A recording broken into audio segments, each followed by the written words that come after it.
Hello, my name is Janice B. Gordon, and this is Scale Your Sales Podcast. Welcome to Scale Your Sales Podcast, listed number 9 of 43 best podcasts for every sales professional. I am Janice B. Gordon, the customer growth expert recommended by LinkedIn Sales as one of 15 innovative influencers to follow. In today's episode of Scale Your Sales Podcast, I speak to a fellow women's sales pro. We talk about understanding your sales superpower. And this is almost like the compass that really grounds you and gives you the confidence to know what is within your zone of expertise and your flow, your natural superpower, and what isn't. So what's right for you and what isn't right for you. But we also talked about the top 10%ers. Now, this is not in terms of sales activity, but in terms of how you can be one of the top 10%ers and what are the strategies and the habits, the daily habits you need to have. So my guest has a book launching called Selling Your Way In that enables you to understand and make sure that you have your superpowers aligned or in the top 10%. The author of Selling Your Way In and the principal of Sales Acceleration Group.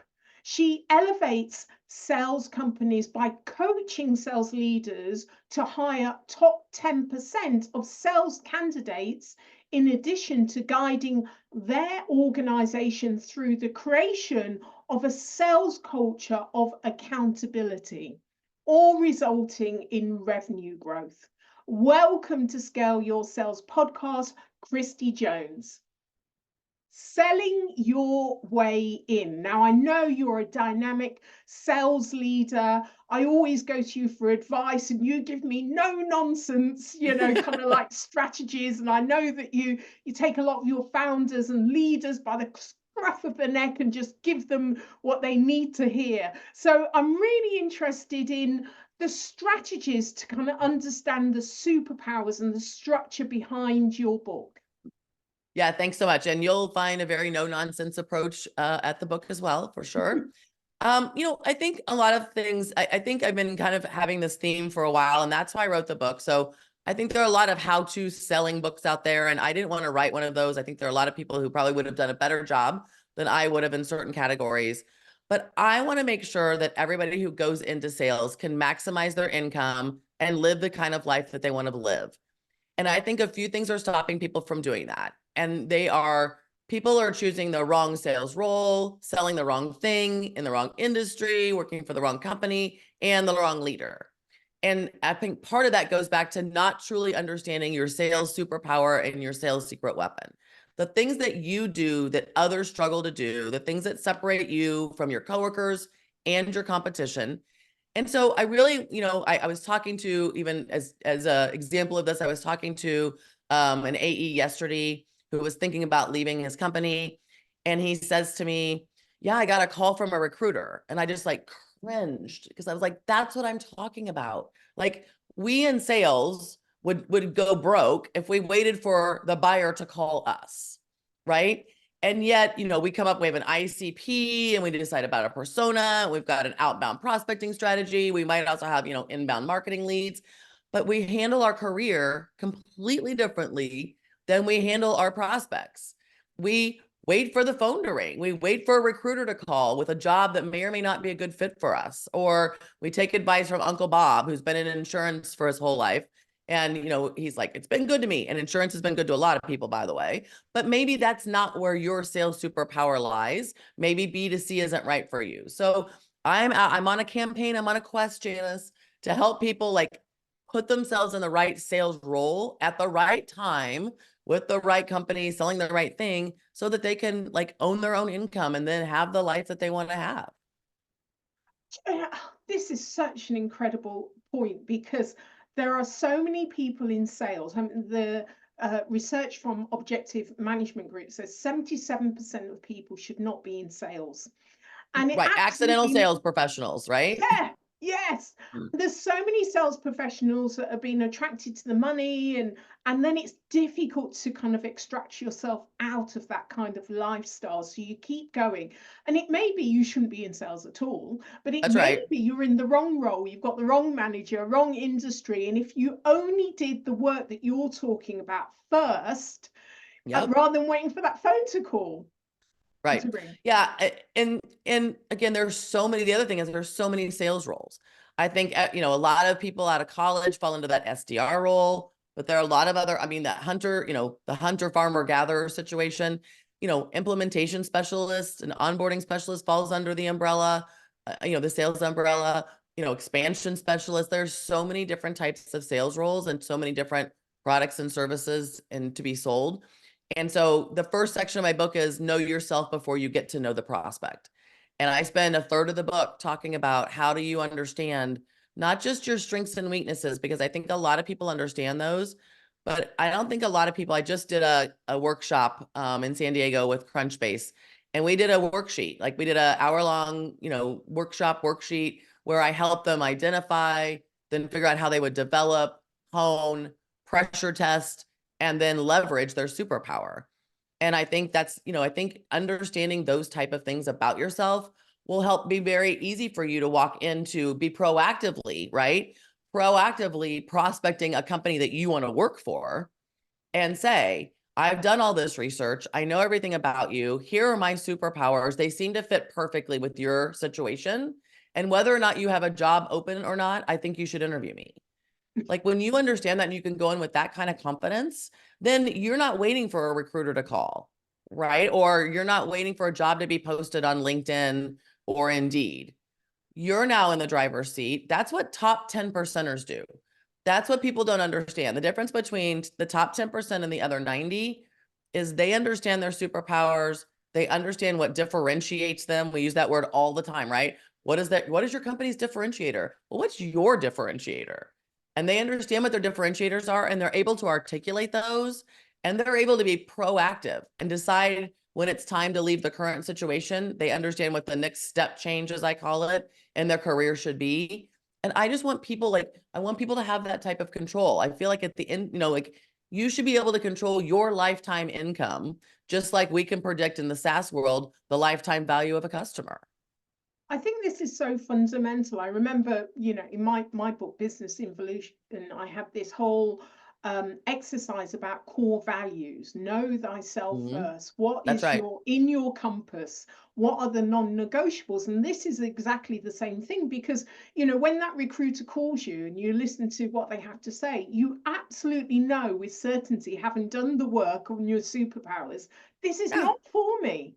You that's know, correct. this is not Yeah. for me. And it's easy to what doesn't matter how much money they're paying you, this is not for me. It's really understanding yourself to have that kind of confidence.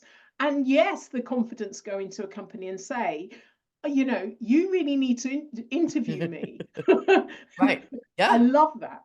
Yes. So and it's just what you said, the most successful people say no more than they say yes. And if you understand your ICP, your ideal company profile, right, where you should be working, what you should be selling, then it's easy when you get that call from a recruiter to say, oh, you know what, that's outside of my specialty. That's not, I don't think my superpower can play there. And the recruiter will be like, what are you talking about? Right. But I mean, you could say that with confidence, like, oh, thank you so much. I'm flattered, right? We should always be flattered when someone reaches out and thinks we would be perfect for them. I'm flattered, but I don't think that I'm a good fit for the situation that you've presented. And here's why. And then, and feel confident that that would probably be a bad career change, not a good career change. Yeah, and we know how much those bad career changes cost us in terms of our confidence, extracting ourselves out, starting again, and Yep. really is a massive step back. It's not that it's not recoverable, but you don't, if you can avoid making those mistakes, all the Right. better, all the Right. better. They can set you So, back. You're right. talk more about the top 10 percenters that you Mhm. mentioned. Yeah, I think I use this example. I'm back in the day when we used to have cubicles and be in the office, Janice, and hear each other's phone calls. Like I think a lot of times reps sat in their cubicle and listened to the person next to them. Like Tina's listening to Susan on the phone, And she hears all this and she's like, I'm saying everything that Susan's saying, but I'm not having the success that Susan's having, and I don't understand. And what I say is that's because the work to get to the top actually happens outside of work, not in the four walls, not 8 to 5, Monday through Friday. Top 10 percenters understand the mind body connection. They have a spiritual or religious meditation practice. They're exercising, they're eating right. They know to put down their phone for a couple hours every day so they can be present with their family. They have a accountability circle that meets quarterly. They have mentors in their life. They've done things outside of what seems like, understanding the sales cycle and their ICP and how to handle objections. And they're doing things that all top performers do in any industry, right? Not just in sports. If you take a look and you Google what are the habits of the Fortune 500 CEOs here in the United States, or any top CEO, almost all of them spend their morning at the gym at 5 a.m., right? They get up, they get the exercise out of the way. They limit the number of decisions that they have to make. Like our former president Obama was famous for this, but like he literally had like the same suit. He had like 20 of the same suit. He wanted to limit the decisions. He, as the leader of our country, had to make all these decisions every day. The last thing he wanted to do is stare at the closet in the morning and decide what to wear. So everything, like just grab a shirt, grab a tie, and the suit would always match, right? So that sounds so funny when I heard that about him, but I'm like, no, that's what a top 10 percenter does.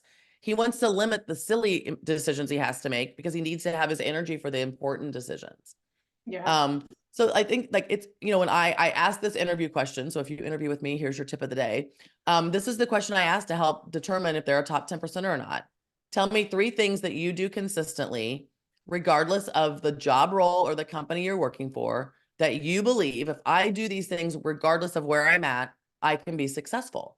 And top 10 percenters will tell me the things that I just told you. I'm at the gym every morning. I meditate. I have a spiritual practice. I make sure that I only put whole food, I eat whole. All of those, I limit my alcohol intake. I make sure that I spend time outside twice a week, and whatever, like they're just things that top 10 percenters are doing differently. And when I hear it, I know that they understand. And it's interesting when we're talking about sales professionals and sales leaders, when you say the top 10 percenters, the expectation might have been that we're talking about, what they do in terms of their sales activity, as opposed to what they do as a human to be Right. at the top of their game. And it's funny, it just seems a bit strange that almost like salespeople are not part of the human race. They're a little bit different. Some They people measure don't think we're themselves part. Yeah, some people differently. don't think we're part of the human race. I know. No, but it's not. I would imagine in that interview, when you ask that question, naturally they would go to the kind of sales activities, and you would probably have to ask them a few times for them to get what you're really asking, because we're so kind of full of our sales process and our internally what we need to do as hunters and the way that we're selling. Mm-hmm. We forget to be human, don't we? Yeah, it's funny you say that. I actually don't ask that question a second time, because Okay. the top 10 percenters, I get that answer without having to prompt them again. Yeah. The other 90% I'm super organized. I always follow up. I always do what I say I'm going to do. I love to do my research. The other 90% are giving me sales activities that Yeah. haven't made the connection yet. And so I don't probe for that, because right away, how they answer those questions lets me know right away what I have on my hands. Yeah. And so, because not only are the top 10 percenters doing that, they know that that's why they're also outselling their competitors and their coworkers. So Mm. not just because they're the top 10% of humanity, so to speak, but they know that without doing that, they can't be as successful at work. And so the connection there is real. I talk about, in the book, I play tennis. So I talk about Novak Djokovic and all of the habits that he has, because he's playing incredible tennis in his 40s, which is like, we're like, whoa, right? He's old. But like one of the things he does is he doesn't put any solids in his body until he's had his first workout in the morning and tennis workout, because he doesn't want digestion to pull any energy away from his body. He wants to be able to practice at a peak level, because we always say, like, how you practice is how you'll play. And so he has like, he's a green drink. He starts his day with warm water and lemon to put, the alkaloids back in his body. And then he has a green drink, but he doesn't put any solids, anything that would require digestion, until after he's had 2 workouts in the morning, like his fitness workout and then his tennis workout. And like, the amount of energy that he puts into just thinking about those type of things. And again, when he's a millionaire, like he is a team, but like like it didn't take me long to research that and figure out what his daily routine was, so that he can maximize practice and performance, so that he can continue to beat Carlos Alcaraz at 20 years of age, right? At, double his age, could be his father. And so like top 10 percenters are looking at people like that as examples. I mean, that for me, it's tennis. For others, it could be something else. But, top executives across the world are also getting their exercise and cardio and weightlifting in the morning. So if you just pay attention, you'll see what top people are doing, and it's not just what you think it is. Yeah, yeah, I love that. I love that. I I know that, many sales leaders make hiring mistakes, and this is something that you talk about, and we've all had experience of it, and you don't know what you don't know, and there's so Right, that's much right. more data available now as to what an elite salesperson looks like, and you've just mentioned the top 10 percenters. Yep. So give me, and you talk about an example of when you recruited someone, an SDR, and as a hunter, and Yep. then their results kind of started to nosedive, and what you learned from that, and then what you've continued to go on to do. Yeah, I mean, good news is that was almost 20 years ago, and I'm smarter now. But it requires a lot of time and energy and digging. I just don't think in general, like I have a very formal, like I do a lot of hiring for my clients. So I call it project managing the hiring process. I handle it from start to finish for my clients.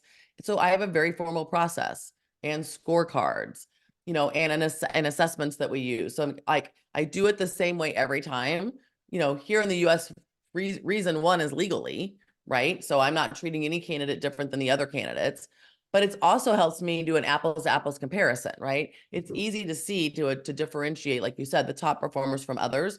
But I think in general, people are asking surface level questions. They're not really digging down like the how, right? So you sold $1 million last year. Great. What did that take?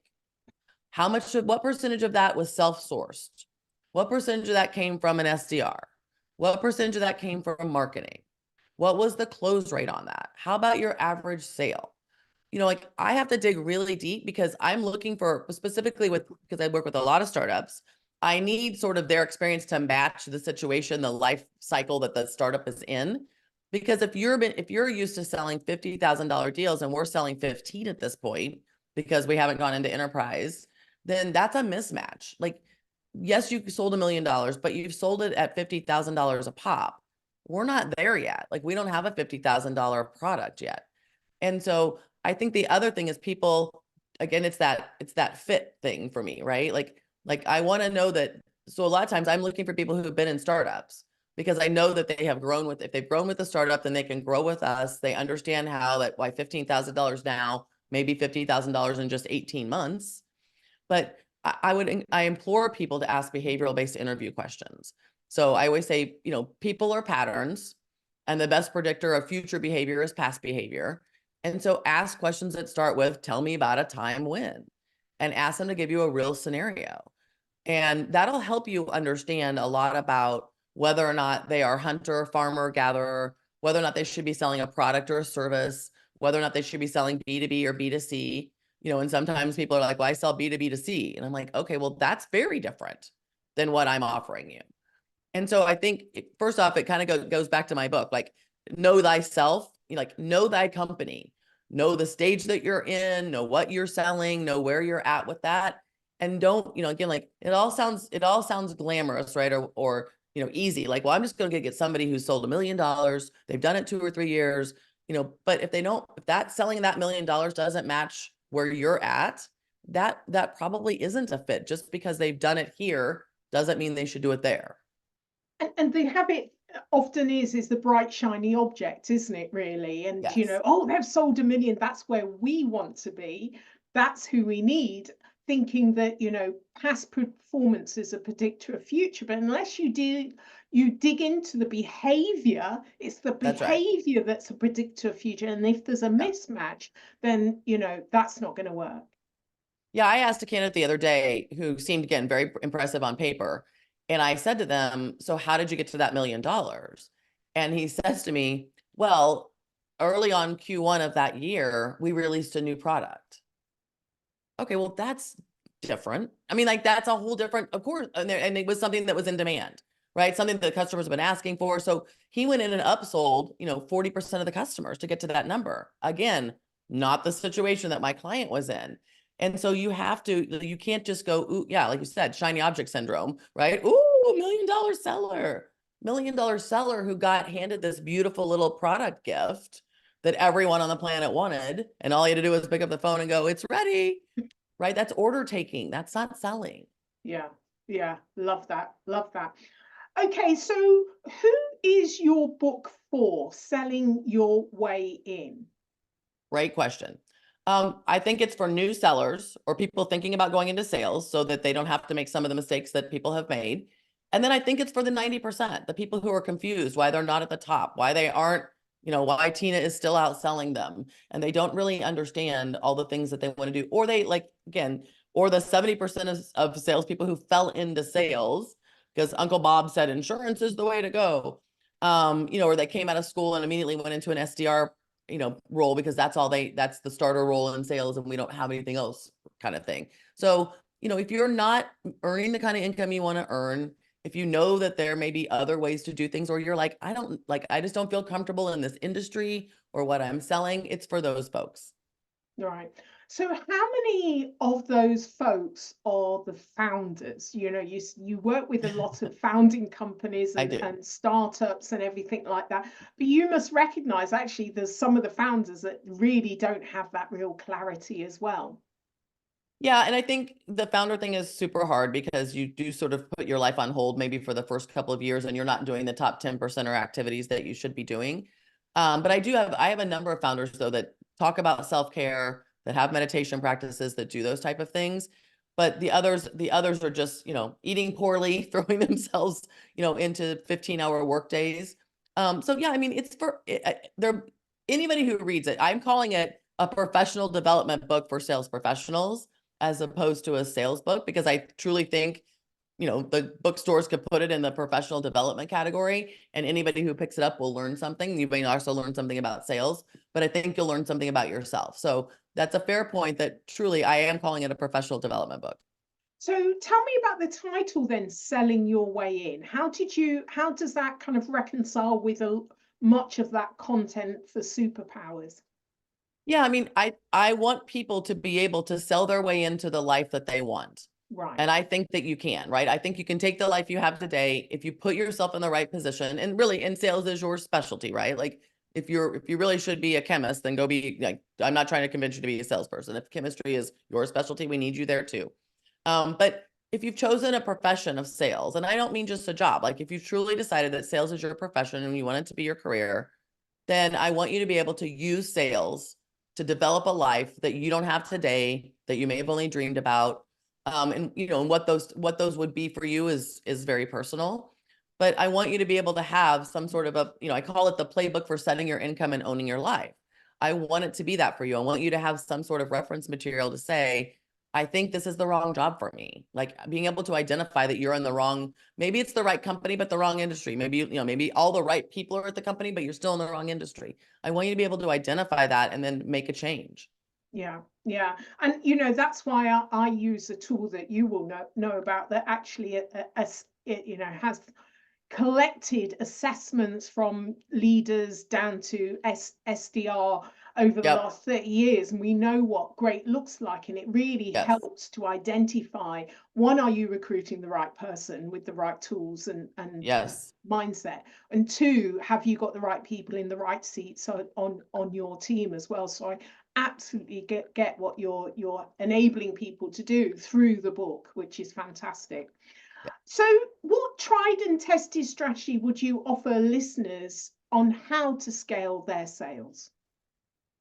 I think I would, all the things I just said, right? So put yourself in the right position, be doing the right thing.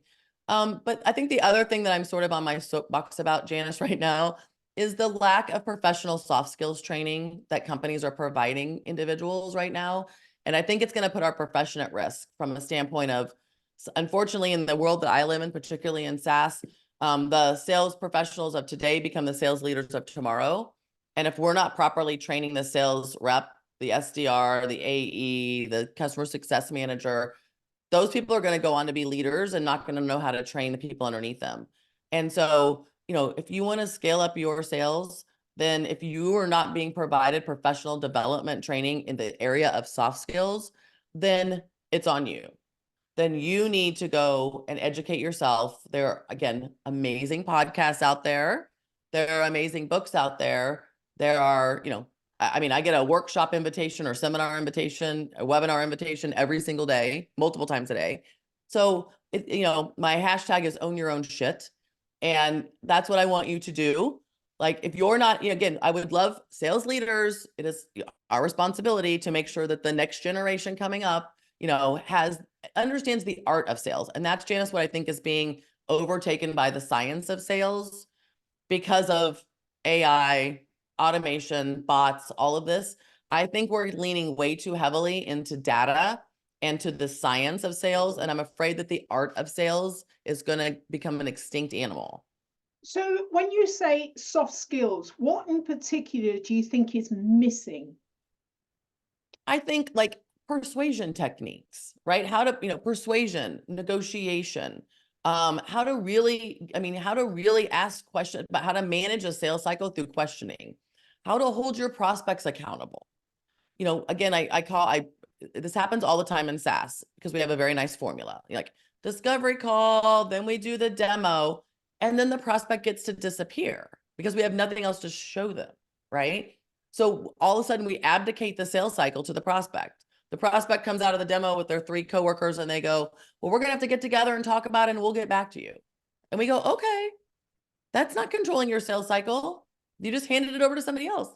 Like that's a teachable technique, how to hold people accountable, how to control your sales cycle, but we're not teaching that anymore.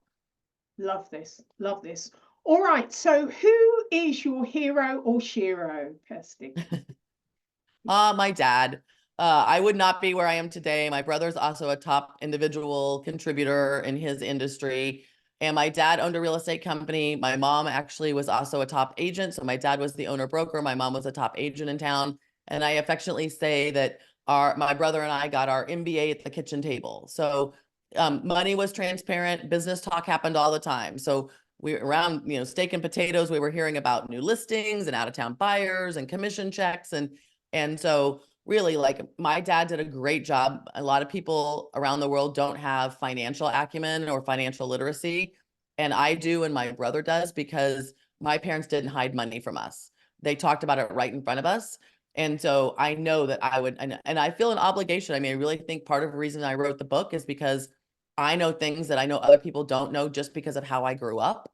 And I feel like I have an obligation to share my dad's wisdom and the things that I learned at the kitchen table with people who didn't have that opportunity.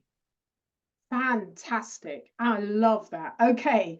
So I know that there's lots of information, your YouTube video, all of that about Round the Book. We're going to put that all in the show notes so Yes. people can get access to that. But how can listeners get hold of you? My favorite way for you to get a hold of me is connect with me on LinkedIn and tell me the one takeaway from the podcast that really got your attention. So not only do I love it when people reach out on LinkedIn and just connect with me, but I love it more when they say, I listened to the podcast and wow, this is my takeaway. Brilliant. Lovely. Thank you so much for being a guest of Scale Your Sales podcast, Kristie Jones. It's been an absolute pleasure having you on again. Thanks, Janice. I have been very excited to come on. Thank you for listening to this week's episode of Scale Your Sales podcast. If you like this discussion, feel free to listen to other episodes or watch the captioned show on YouTube and subscribe to future episodes. I would really appreciate it if you would leave a positive review on iTunes. Thank you.